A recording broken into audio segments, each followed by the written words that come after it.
Today I'm going to talk to you about a very wonderful lady that I met by the name of Debbie. She is the one who not only became my advocate, became my friend, and has helped me through the ordeal of going through a trial to get the man who killed my son in prison. And this is part of our interview.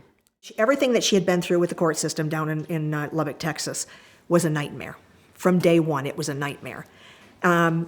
There are 254 counties in the state of Texas, okay? And they all do things differently. They run things their own way.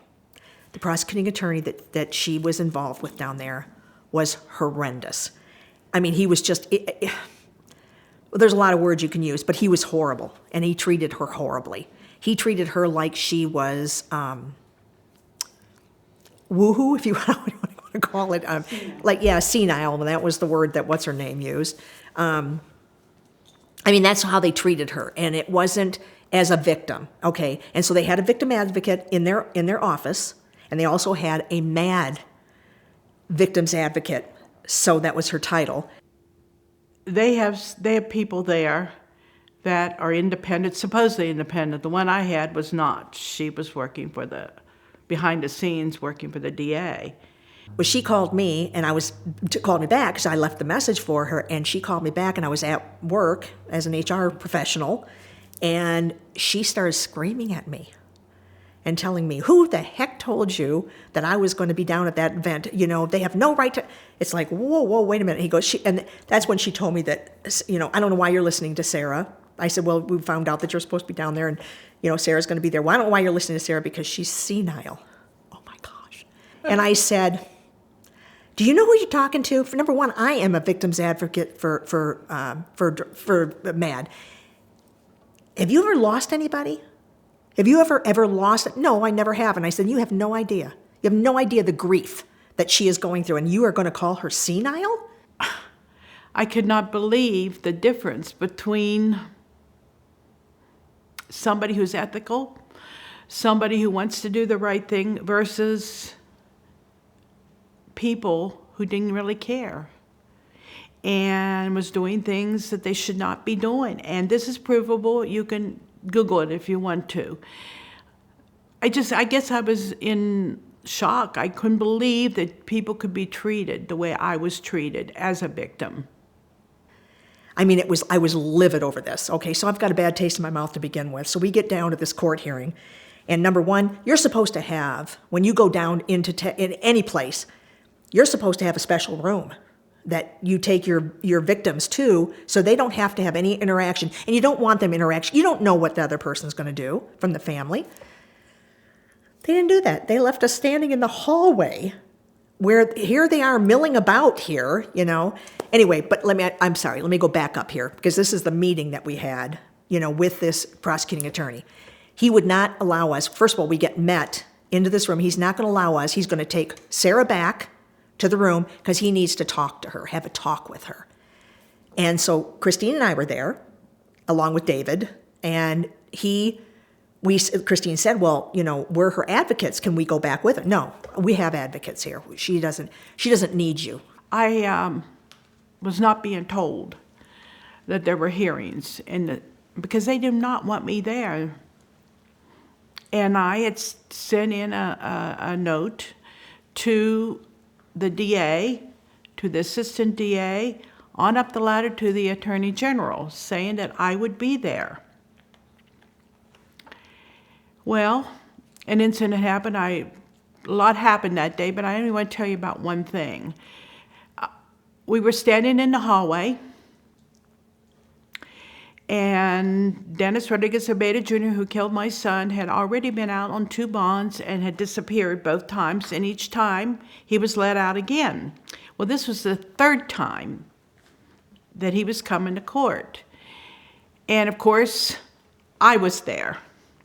And I remember him walking by me, and he looked at me, and I looked at him, and he looked at his mother and said, well, I guess, Mom, I'm not getting out this time. And guess what? He didn't.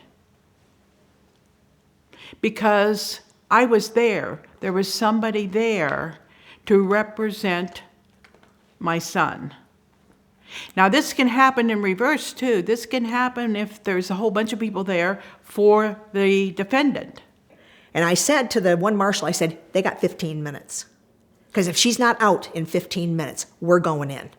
Do you understand me? And he goes, well, ma'am, no, do you understand me? Okay. Well, when she came out of that room, I will never forget the look on her face. It was like a frightened little kid that had been browbeaten. I mean, it was horrible.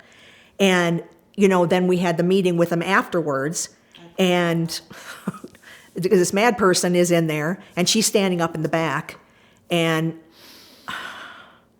I'm proud of it. I sat there just like this with a smile across my face and looking at her. I mean, I didn't take my eyes off of her. She ended up leaving the room. She's crying. She went, left in tears and said, "You're mean, Debbie.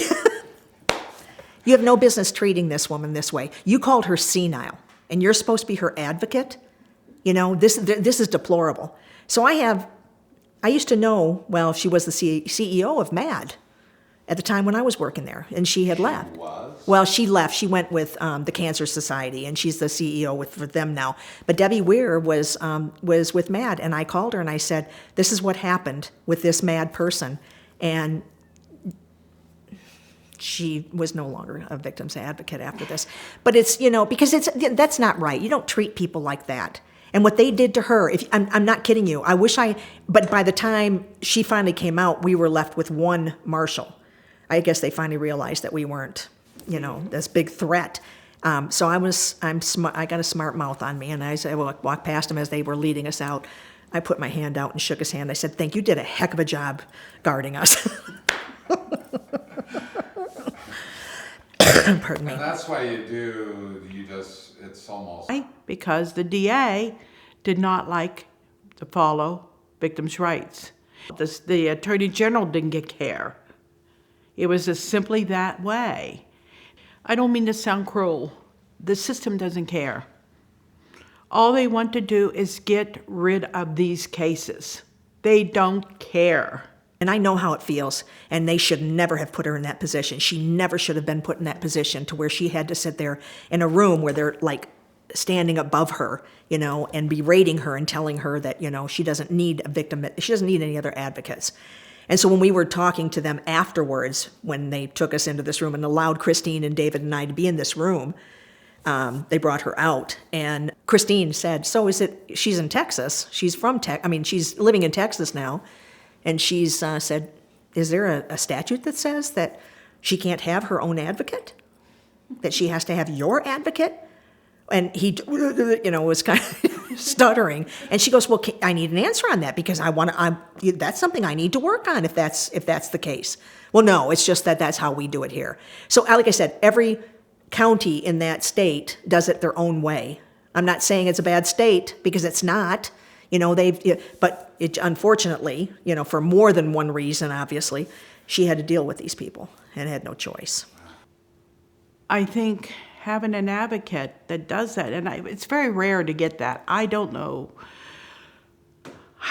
why I was so lucky to have not one but two people that not only understood what I was going through, but to be honest about it. If it hadn't been for them, the guy that killed my child would probably be out free as a breeze. And in the situation I was in, which I was being misled, and I have documents to prove that, I was being misled because they didn't want me down there. They didn't want me. I was a mother bear. I would not have known.